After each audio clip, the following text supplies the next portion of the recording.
217 الحمدللہ عدد خلقہ ورضا نفسہ وزنت عرشہ ومداد کلماتہ والصلاة والسلام علی صفوت رسلہ وخیر خلقہ محمد وآلہ وصحبہ اما بعد فاعوذ باللہ من الشیطان الرجیم بسم اللہ الرحمن الرحیم یسألونک عن الشہر الحرام قتال فیہ قل قتال فیہ کبیر وصد عن سبیل اللہ وکفر بہ والمسجد الحرام وإخراج أهله منه أكبر عند الله والفتنة أكبر من القتل ولا يزالون يقاتلونكم حتى يردوكم عن دينكم إن استطاعوا ومن يرتد منكم عن دينه فيمت وهو كافر فأولئك حبطت أعمالهم في الدنيا والآخرة وأولئك أصحاب النار هم فيها خالدون صدق اللہ العلی العظیم وبلغنا رسولہ النبی الامی الکریم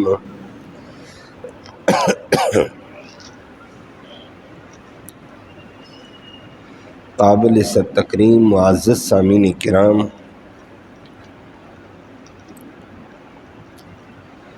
کل کی آیت کریمہ میں قتال کا حکم دیا، جہاد کا حکم دیا کہ جہاد اگرچہ تمہیں ناپسند ناگوار گزرتا ہوگا لیکن بڑے خیر والا کام ہے، دین کی عزت عظمت والا کام ہے، دین کی سربلندی والا کام ہے، دین کی حفاظت والا کام ہے۔ آج اسی سے متعلق ایک واقعہ سامنے آیا اور اسی واقعے سے متعلق لوگوں نے سوال اٹھائے، دین پر طعن و تشنیع کیا، دین والوں کے اوپر طعن و تشنیع کی ہے۔ اللہ نے دین والوں کی طرف سے جواب دیا ہے۔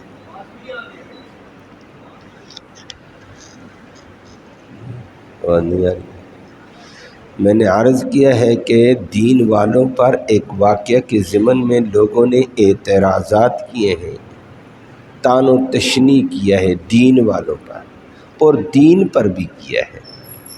اللہ نے خود اس کا جواب ارشاد فرمایا ہے۔ حاجی صاحب کہتے ہیں آواز نہیں آ رہی ہے، وہ آپ کے سامنے بات آتی ہے کہ حضرات صحابہ کرام کو نبی کریم صلی اللہ علیہ وسلم نے ایک جہادی مہم پر بھیجا تھا، تو جو صحابہ نے جہاد بھی کیا، ایک کافر مارا بھی گیا، مال غنیمت بھی اکٹھا ہو گیا، لیکن وہ تھا یکم رجب کا مہینہ، یکم رجب۔ تو لوگوں نے اعتراضات شروع کر دیے ہیں کہ حرمت والے مہینے کے اندر یہ لڑائی، یہ جنگ، یہ فساد، یہ کیسے مسلمان، یہ کیسے دیندار، یہ کیسے نبی، یہ فلاں۔ اللہ نے جواب ارشاد فرمایا کہ رجب کے مہینے کے اندر یا حرمت والے مہینوں میں جہاد اقدامی طور پر کرنا گناہ ہے، دفاع میں کرنا گناہ تو نہیں ہے۔ نمبر 2، تمہیں یہ گناہ نظر آتا ہے، تمہیں اپنے گناہ نظر آئے ہیں کہ تم دین کے راستے میں رکاوٹ بنے ہوئے ہو۔ نمبر 2، دین میں تم کفر کا کام کرتے ہو، مسجد حرام سے لوگوں کو روکتے تھے، نبی کو تم نے بیت اللہ سے نکالا ہے اور طرح طرح کی شرک اور کفر کے فتنے کیے، وہ تمہیں نہیں نظر آئے ہیں۔ اور مسلمانوں کا ایک جہاد اور وہ بھی ایک تھوڑی سی غلط فہمی، اس کو تم نے ابھار دیا ہے۔ فرمایا شرک اور کفر اور اسلام پر تان و تشنی یہ بڑا جرم ہے، یہ تم کر رہے ہو۔ لفظی ترجمہ سماعت فرمایا یسألون، وہ لوگ سوال کرتے ہیں کا آپ سے نبی کریم صلی اللہ علیہ وسلم عن الشہر الحرام، شہر حرام سے متعلق قتال فیہ، کہ شہر حرام میں قتال جائز ہے، یہ گناہ ہے نہیں ہے؟ قل نبی اعلان کر کے کہہ دو قتال، لڑائی جہاد فیہ شہر حرام میں کبیر، بڑا گناہ ہے۔ لیکن اگلی بات سنو، وصد، اور روکنا عن سبیل اللہ، اللہ کے راستے سے، وکفر بہ، اور اللہ کی ذات اور صفات اور دین کا انکار کرنا، کفر کرنا، والمسجد الحرام، اور مسجد حرام سے لوگوں کو روکنا۔ نمبر 4 و اخراج اہلہ، اور بیت اللہ کے اصل امام کو نکال دینا، منہ بیت اللہ سے، اکبر، یہ بڑا جرم ہے، ان جرموں سے بھی عند اللہ، اللہ کے ہاں۔ اور والفتنۃ، اور فتنہ فساد، دین پر اعتراضات، اکبر، بہت بڑے گناہ من القتل، قتل سے بھی، یہ تم کر رہے ہو، تمہیں نظر نہیں آتا؟ 5 جرم، چھوٹی بات ایک اور اللہ نے کی کہ مسلمانوں، یہود و نصارہ اور ان مشرکوں کے اعتراضات سے پسپا نہ ہونا، یہ اعتراضات کر کے تمہیں دین سے بگاڑنا چاہتے ہیں۔ ولا یزالون، اور ہمیشہ یقاتلون، یہ یہود و نصارہ اور یہ مشرک تم سے قتال کریں گے اور اعتراضات، شکوک، لڑائی جھگڑے کریں گے، حتی یردوکم، یہاں تک یہ تمہیں لٹا دیں گے، عن دینکم، تمہارے سچے دین سے، ان استطاعوا، اگر ان سے ممکن ہوا تو، نہ ممکن ہو تو الگ بات ہے وہ۔ لیکن اگلی بات سنو، ان کے شکوک و شبہات کی وجہ سے، ومن یرتد، جو مرتد ہو جائے، منکم، تم میں سے، عن دینہ، اپنے دین سے، فیمت، اور پھر مر جائے اسی مرتد ہونے پر، وہو کافر، حالانکہ وہ کافر ہے، فاولئک، یہی وہ لوگ ہوں گے، حبطت، ضائع ہو چکے ہیں، اعمالہم، ان کے اعمال، فی الدنیا والآخرہ، دنیا میں بھی اور آخرت میں بھی، واولئک اصحاب النار، اور یہ لوگ جہنم والے ہیں، ہم فیہا خالدون، اس میں رہیں گے ہمیشہ، اللہ ہم سب کو محفوظ فرمائے۔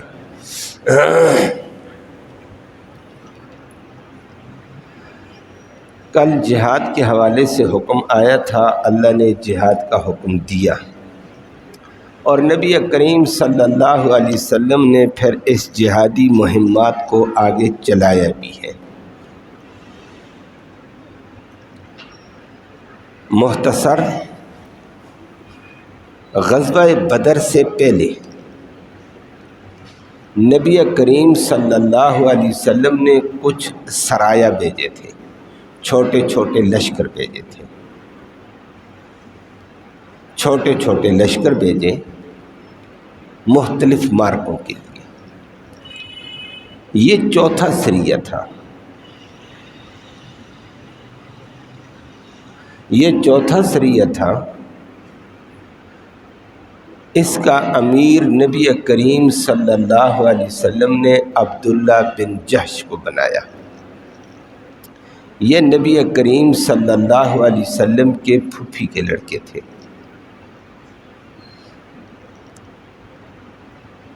حضرت عبداللہ بن جحش کو 11 افراد اور دیے، 12واں یہ خود تھا۔ 12 افراد پر مشتمل ایک جماعت نبی کریم صلی اللہ علیہ وسلم نے بھیجی ہے، اور ان کو ایک دستاویز دے دی ہے تحریر کرا کر، اس میں احادیث، ہدایات رسول صلی اللہ علیہ وسلم تھی۔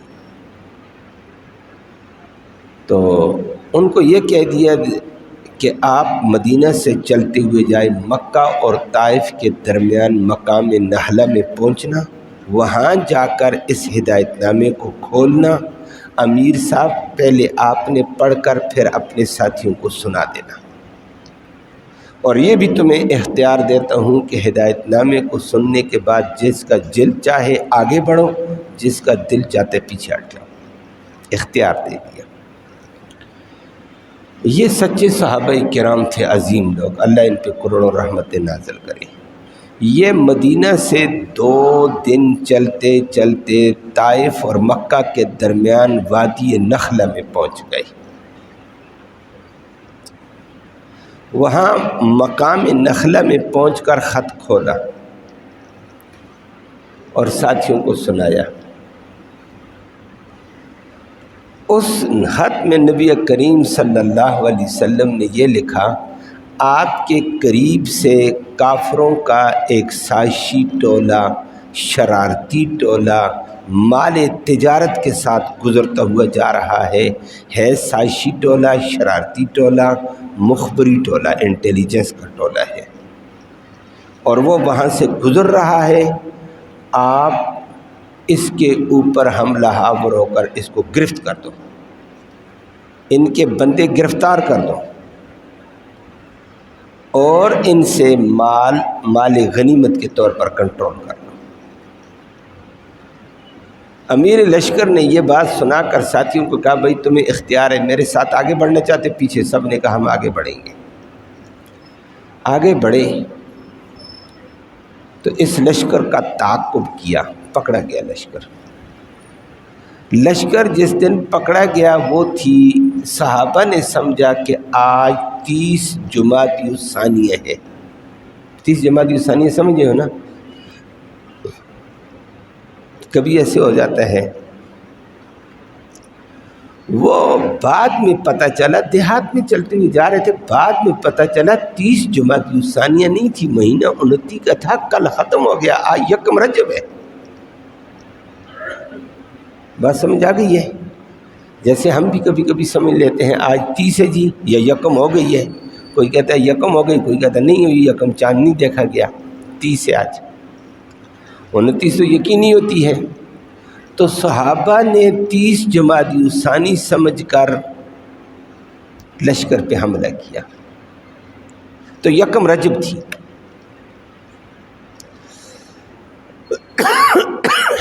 حملے میں 12 صحابہ کرام تھے، اللہ نے فتح دے دی۔ قافلے کا جو سردار تھا عمرو بن حضرمی، اس کو واقد بن عبداللہ نے تیر مارا، صحابی رسول نے مقابلہ کرتے ہوئے اس کو پہلا تیر لگا اور یہ مر گیا، اور یہ بڑا شرارتی تھا۔ جب یہ مر گیا باقی لوگ فرار اختیار کر گئے، مال سالہ چھوڑ کر چلے گئے، تجارتی سامان، نفع بخش سامان، درہم، دنانیر، بڑا مال چھوڑ دیا۔ اونٹوں کے قافلہ رک گیا، خود یہ بھاگ گئے۔ یہ اسلام کے راستے میں یہ تیر مارنے والا عظیم صحابی واقد بن عبداللہ تھا رضی اللہ تعالیٰ، اور کفر کا سب سے پہلا آدمی مرنے والا یہ ہے عمرو بن حضرمی۔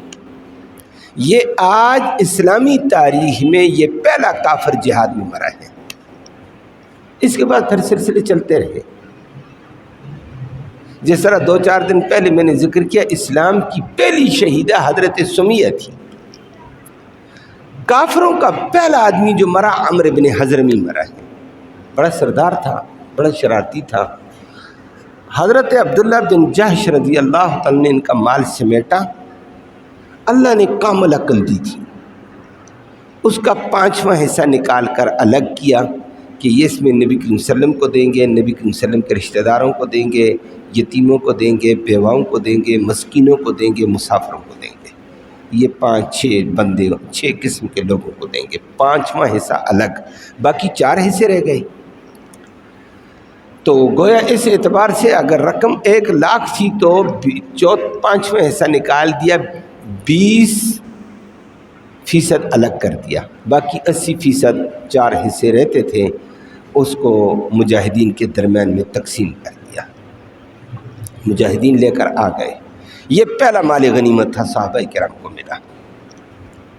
بعد میں اللہ نے عبداللہ بن جحش کے اس صلاحیت والے فیصلے کے مطابق مال غنیمت کا یہی فیصلہ نازل کیا قرآن میں سورۃ برات میں کہ مال غنیمت آئندہ ملے تو یہی ہے، 5واں حصہ الگ کیا کرو، باقی 4 حصے مجاہدین ہیں جنہوں نے جہاد کیا ان کے درمیان میں تقسیم کرو۔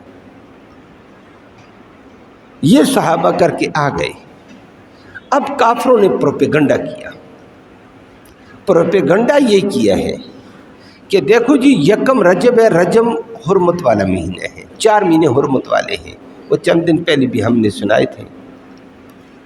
1 رجب حرمت والا مہینہ ہے، ذی-القعدہ 11واں مہینہ اسلامی سال کا حرمت والا ہے، 12واں مہینہ ذی الحجہ حرمت والا ہے، سب سے پہلا مہینہ محرم حرمت والا ہے، 4 مہینے حرمت والے ہیں۔ ان عدۃ الشہور عند اللہ 12 شہرا فی کتاب اللہ یوم خلق السماوات والارض منها 4 حرم، کہ جب سے زمین و آسمان رب نے پیدا کی ہے تو حساب و کتاب کے لیے اللہ نے مہینے بنائے، 1 مہینے میں 29 یا 30 دن رکھے، 12 مہینے بنائے، 12 مہینوں کا سال بنایا اور ایک نظام قدرت چلا ہے۔ لیکن ان 12 مہینوں میں منہا 4 حرم، 4 مہینے حرمت والے ہیں۔ حرمت والوں کا یہ معنی ہے اس میں نیکی کا ثواب ڈبل، گناہ کیا تو گناہ کا عذاب بھی ڈبل ہوگا، فلہذا اس میں گناہوں سے بچو، ڈبل عذاب ہو جائے گا، نیکی کرو ڈبل ثواب ہے 4 مہینوں میں۔ اور وہ بات کے لوگوں نے پھر کر دیا، آج کل ہمارے ہاں بھی ہے، باقی مہینوں کا نہیں ہے، محرم آ گیا تو کہتے محرم آ گیا، محرم آ گیا، حرمت والا آ گیا، حرمت والا آ گیا، یہ باتیں چلتی ہیں۔ نہیں، محرم بھی حرمت والا، ذی الحجہ بھی حرمت والا، ذی-القعدہ بھی حرمت والا، رجب بھی حرمت والا ہے۔ تو حرمت کا معنی آپ کو آ گیا ہے کہ ڈبل ثواب ہے اور گناہ کرو گے۔ اور اس وقت یہ بھی تھا عرب میں کہ حرمت والے مہینے میں لڑائی نہیں کرنی ہے، کسی پر حملہ نہیں کرنا ہے، اور واقعتاً عرب والے نہیں کرتے تھے، نبی کریم صلی اللہ علیہ وسلم بھی نہیں کرتے تھے۔ اب کافروں نے شوشہ چھوڑا، یہ کیسا نبی آ گیا، یہ کیسا دین ہے، یہ کیسا قرآن ہے، یہ کیسے مسلمان ہیں، انہوں نے رجب کے مہینے میں جہاد کر دیا ہے۔ او بھائی، حرمت والے مہینے میں گناہ ناجائز ہے کہ گناہ کا وبال ڈبل ہوگا، جہاد تو نیکی ہے،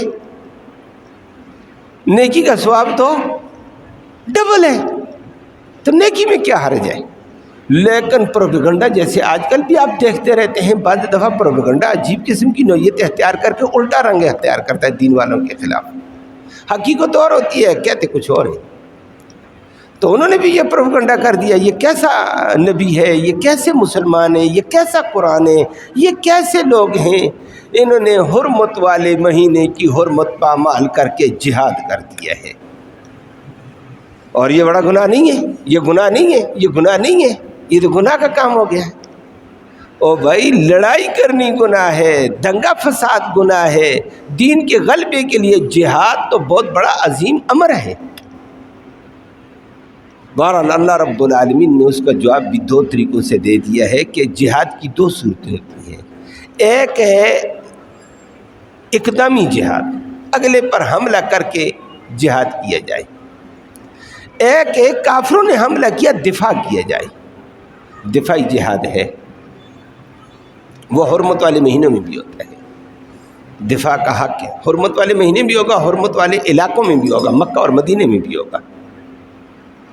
تو اللہ نے جواب دے کر فرمایا بالکل ٹھیک ہے، آپ بات کہہ دیتے ہیں، یسألونک، وہ آپ سے سوال کرتے ہیں، عن الشہر الحرام قتال فیہ، کہ شہر حرام میں قتال کیسا تھا؟ شہر حرام کا نہیں تھا، شہر حرام میں قتال کا تھا سوال۔ اللہ نے فرمایا کل، ان کو کہہ دو، قتال فیہ کبیر، اگر لڑائی جھگڑا فساد کرو گے تو واقعتاً گناہ ہے، وہ ہم بھی کہتے ہیں گناہ ہے۔ اور لیکن تمہیں صحابہ کرام کا جہاد گناہ نظر آ گیا ہے، نبی کا جہادی لشکر بھیجنا تمہیں گناہ نظر آتا ہے، تمہیں اپنے کرتوت نظر آتے ہیں، تمہیں اپنے گناہ نظر آتے ہیں۔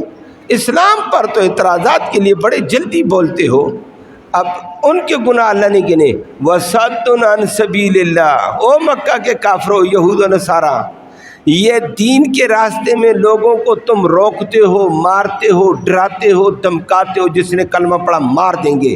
بلال کو مکہ کی گلیوں میں تم نے لٹایا ہے، صہیب رومی کو تم نے مارا ہے، یاسر کو تم نے مارا، عمار کو تم نے مارا، سمیہ کو تم نے شہید کیا۔ یہ اللہ کے راستے سے لوگوں کو روکنا یہ کتنا بڑا گناہ ہے، ذرا بتاؤ۔ یہ تمہیں نہیں نظر آیا جو تم نے کیا؟ وَكُفْرٌ بِهِ، پھر تم نے اللہ کے راستے کا، قرآن کا، نبوت کا، توحید کا، رسالت کا انکار کیا۔ یہ کتنا بڑا کفر ہے؟ یہ کفر تمہیں نہیں نظر آتا ہے؟ اللہ کی ذات کا انکار، اللہ کے قرآن کا انکار، نبی کا انکار، دین کا انکار، قرآن کا انکار، یہ کیا ہے؟ یہ کفر کون سا بڑا گناہ ہے؟ یہ کفر تمہیں نظر آئی ہے؟ نمبر 3، والمسجد الحرام، تم نے مسجد حرام سے مسلمانوں کو روکا ہے، نبی کو روکا ہے۔ بیت اللہ میں نبی کو نمازیں نہیں پڑھنے دی صحابہ کرام کو، باہر سے لوگوں کو نہیں آنے دیتے، جو کلمہ پڑھے گا بیت اللہ بند ہے اس پر۔ یہ معمولی گناہ ہے؟ بیت اللہ سب دنیا کا مرکز اور محور ہے، تم نے روکا ہوا ہے۔ یہ گناہ تمہیں نہیں نظر آئے ہیں؟ چوتھا گناہ ذکر کر کے فرمایا، وَإِخْرَاجُ أَهْلِهِ مِنْهُ، اور بیت اللہ سے، بیت اللہ کے امام سید الانبیاء محمد کریم صلی اللہ علیہ وسلم کو تم نے نکالا ہے اور اس کو ہجرت پر مجبور کر کے مدینے بھیجا ہے، صحابہ کو وہاں سے نکالا مدینے بھیجا ہے۔ یہ گناہ تمہیں نہیں نظر آتے ہیں؟ فرمایا کہ یہ 4 گناہ ذکر کر کے فرمایا تمہیں صحابہ کی بات نظر آ گئی ہے، یہ اکبر عند اللہ، اللہ کے ہاں اس سے یہ بہت بڑے گناہ ہیں۔ اپنے گناہوں کو، اپنے گریبان کو دیکھو، دوسرے کی طرف انگلی کرتے ہو تو 3 انگلیاں تو تمہاری طرف 4 آئی ہوئی ہیں نا۔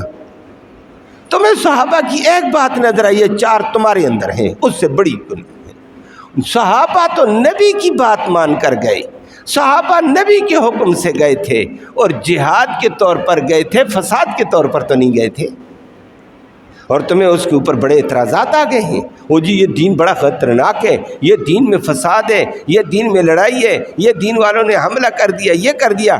تمہیں یہ باتیں تو نظر آتی ہیں، تم فسادیوں کے اوپر حملہ کر دیا دین والوں نے، لیکن تمہیں اپنا فساد نظر نہیں آتا ہے، اپنی تباہی نظر نہیں آتی ہے۔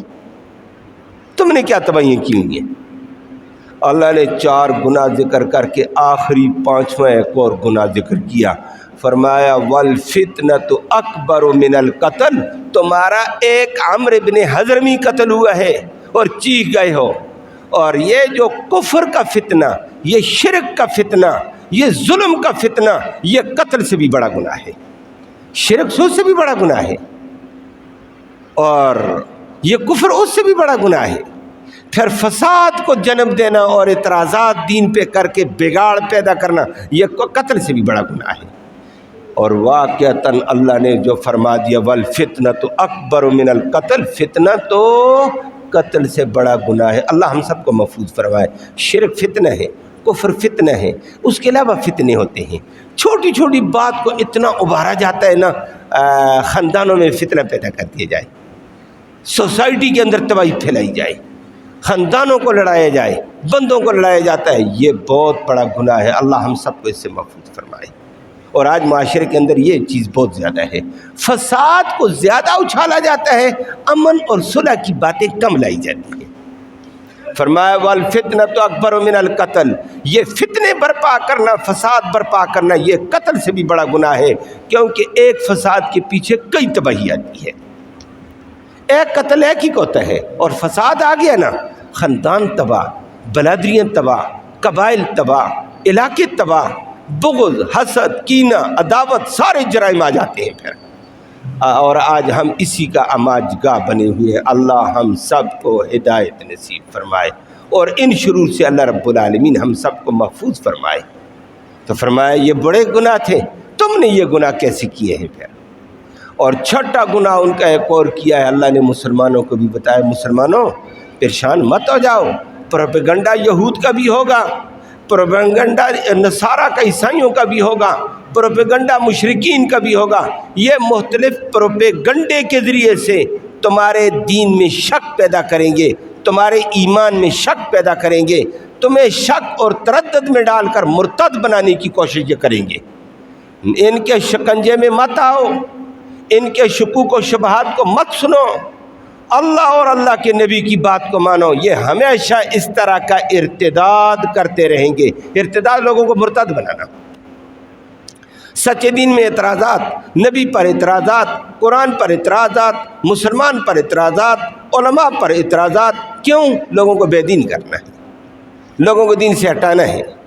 فرمایا یہ ہمیشہ کرتے رہیں گے۔ تمہیں اپنی فکر کرنی چاہیے، ان پروپیگنڈے پر کان نہ دھرو جو اللہ اور اللہ کا نبی اور رب کا قرآن کہہ چکا ہے، اس کے ساتھ وابستہ رہو۔ پروپیگنڈے کا شکار نہ ہونا۔ اگر ہو گئے مرتد ہو گئے، فرمایا مرتد ہو گئے شکوک و شبہات کی وجہ سے، جھوٹے شکوک و شبہات کی وجہ سے، فضولیات کی وجہ سے۔ یہ تو عیسائی تمہیں مرتد بنائیں گے، یہود تمہیں مرتد بنائیں گے، یہ بے دین طبقہ تمہیں مرتد بنائے گا۔ تمہارے اوپر اعتراضات، تمہارے نبی پر اعتراضات، تمہارے قرآن پر اعتراضات، تمہارے علماء پر اعتراضات بیجا کریں گے۔ یہ تمہیں ہٹانا چاہیں دین کے۔ اور جو مرتد ہو گیا، فرمایا اس کی نمازیں ضائع، اس کا حج ضائع، اس کے روزے ضائع، اس کی زکاتیں ضائع، اس کے سارے صدقات خیرات سب ضائع ہو چکے ہیں۔ اسی حالت میں مرے گا، سیدھا جہنم میں جائے گا۔ اور اسی حالت میں صرف یہاں مرنے کا ذکر آیا ہے، اور یہ مرتد ہو کر انکار کر دے پھر گیا، اللہ کے سچے نبی نے سچی زبان سے فرمایا من بدل دینہ فاقتلوہ، جو دین کو بدل دے، مرتد ہو جائے، اس کو قتل کر دو۔ کہ یہ غداروں میں شامل ہو چکا ہے۔ جو اسلام کے قانون کو قانون ابدی مان کر اب انحراف کرتا ہے، یہ غدار ہے۔ اور دنیا کی ریاستوں کا یہ قانون ہے، جو ان کے قانون سے انحراف کرتا ہے اس کو غدار سمجھ کر مارا جاتا ہے۔ تو اللہ کے قانون سے انحراف کرنے والا بڑا غدار ہے۔ تو اللہ کے قانون کو مان گیا، قرآن کو مان گیا، اب کیوں غداری کرتا ہے؟ فرمایا من بدل دینہ فاقتلوہ، اس کو قتل کر دو۔ البتہ امام ابو حنیفہ رحمہ اللہ نے یہ ذکر کیا ہے کہ اتنا کام ہم کر سکتے ہیں کہ دوسرے نصوص سے پتہ چلتا ہے یہ مرتد ہوا، ہم اس کو گرفتار کریں گے۔ پوچھیں گے بھائی کیوں مرتد ہوا؟ تیرے شکوک کیا ہے، شبہات کیا ہیں؟ وہ شکوک و شبہات، تیرے اعتراضات کیا ہے؟ وہ اپنی شکوک بتائے، شبہات بتائے، اعتراضات بتائے۔ علماء بیٹھ کر اس کے اعتراضات کا تسلی بخش جواب دیں، اس کے شکوک کا جواب دیں، اس کی شبہات دور کریں، اور اللہ اس کو توبہ کی توفیق دے دے، بہت اچھی بات ہے۔ وہ کہتا نہیں میں تمہارے جوابوں کو نہیں مانتا ہوں، میں اپنے تمہارے دین سے انحراف ہوں۔ فرمایا یہ مرتد ہے، 3 دن کے بعد کوشش کرو، تیسرے دن کے بعد اس کو قتل کر دو، 3 دن کا موقع دیں گے۔ لیکن وہ اس کے اعتراضات کو دور کرنے کا، شبہات کو دور کرنے کا، وہ علماء کرام کو پابند کیا جائے گا کہ علماء اس کی بات سنیں، اس کا کہاں شبہ آ گیا، کیا اعتراضات ہے، کیا شکوہ ہے اس کا ازالہ کیا جائے۔ نہیں تو فرمایا یہ پھر واجب القتل، دنیا بھی تباہ آخرت بھی تباہ ہو گئی ہے۔ تو اللہ نے مسلمانوں کو بتایا مسلمانوں کافروں کے پروپیگنڈے پہ نہ جانا۔ اور اس وقت کافر جتنا پروپیگنڈا کرتا ہے نا، اب تو ماشاءاللہ میڈیا کا دور ہے، شیطانی دور ہے، دجالی دور ہے، ایسا پروپیگنڈا آتا ہے جس کی کوئی حد نہیں ہے۔ اس پروپیگنڈے کے اندر سچ کو جھوٹ، جھوٹ کو سچ بنا کر پیش کیا جاتا ہے۔ اور فرمایا اس سے تحقیق کے دائرے میں چلنا چاہیے، ہر بات پہ کان نہ دھرو، برباد ہو جاؤ گے۔ اللہ ہمیں اس فتنے سے محفوظ فرمائے۔ اور حدیثوں میں جو آتا تھا دجال آئے گا، دنیا ساری اس کے ساتھ دوڑے گی۔ بڑا حیرانگی ہوتی تھی، حدیثیں پڑھتے تھے، طلباء کو پڑھاتے تھے، کبھی عوام میں بھی بات لاتے تھے، یا اللہ یہ کیسے ہوگا، ساری دنیا دوڑے گی۔ اور فرمایا اس کے پاس آلہ ہوگا، پروپیگنڈے کا زور ہوگا، اور واقعتاً آج اس پروپیگنڈے کے زور سے نظر آتا ہے دجالی فتنہ غالب آتا ہے۔ پتہ نہیں آگے کیا ہوگا، پھر کیا ہوگا، اللہ سب کی حفاظت فرمائے۔ اور یہ بڑا خطرناک فتنہ ہوتا ہے، پروپیگنڈے کے زور سے بڑی دنیا نے بڑی تباہی ہو جائیں گے۔ میڈیا ایک پروپیگنڈے کا بڑا آلہ ہوتا ہے، اس سے بڑی تباہی پھیلائی جاتی ہے۔ نبی کریم صلی اللہ علیہ وسلم کے دور میں بھی تھی، جس کا سورۃ نور میں اللہ نے بڑا تفصیلی ذکر فرمایا ہے۔ تو فرمایا وَلَا يَزَالُونَ يُقَاتِلُونَكُمْ، مسلمانوں ہمیشہ یہ یہود و نصارہ تم سے قتال لڑیں گے، تمہارے دین پر اعتراضات، تمہارے اوپر اعتراضات، تمہارے علماء پر اعتراض، تمہارے نبی پر اعتراض، تمہارے قرآن پر اعتراض کریں گے۔ کب تک یہ چھوڑیں گے نہیں؟ حتیٰ یردوکم عن دینی، یہ تمہیں تمہارے دین سے مرتد کریں گے، ان استطاعوا، جتنا ان سے ممکن ہوگا۔ اللہ ہمیں ان ظالموں سے بچائے، بڑا خطرے والا دور ہے۔ وَمَن يَرْتَدِدْ مِنْكُمْ عَنْ دِينِهِ، جو تم میں سے اپنے دین سے مرتد ہو گیا، فَيَمُتْ فَهُوَ كَافِرٌ، اور اسی کفر کی حالت میں مرے گا، فَأُولَٰئِكَ حَبِطَتْ أَعْمَالُهُمْ فِي الدُّنْيَا وَالْآخِرَةِ، اس کے دنیا اور آخرت کے اعمال برباد، دنیا میں واجب قتل، آخرت میں جہنم میں، نماز روزہ سارے ضائع۔ اگر یہ مرتد ہونے کے بعد دوبارہ توبہ کر لیتا، علماء کے سمجھانے سے، علماء نے کہا جو پہلے حج کیا وہ معتبر نہیں، دوبارہ حج کرنا پڑے گا، کیونکہ اعمال ضائع ہو چکے ہیں۔ قرآن کہتا ہے ارتداد کے ساتھ سب کچھ تباہ ہو جاتا ہے۔ اللہ ہم سب کو محفوظ فرمائے۔ فرمایا وَأُولَٰئِكَ أَصْحَابُ النَّارِ هُمْ فِيهَا خَالِدُونَ، یہ جہنمی طبقہ ہے اور یہ ہمیشہ جہنم میں رہے گا۔ اللہ سب کی حفاظت فرمائے اور ہر فتنے سے، ہر شر سے اللہ محفوظ و سلامت فرما دے۔ اللہم صلی وسلم دائما ابدا علی حبیبک خیر الخلق کلہم۔ آگے بھیج دو بچی کو۔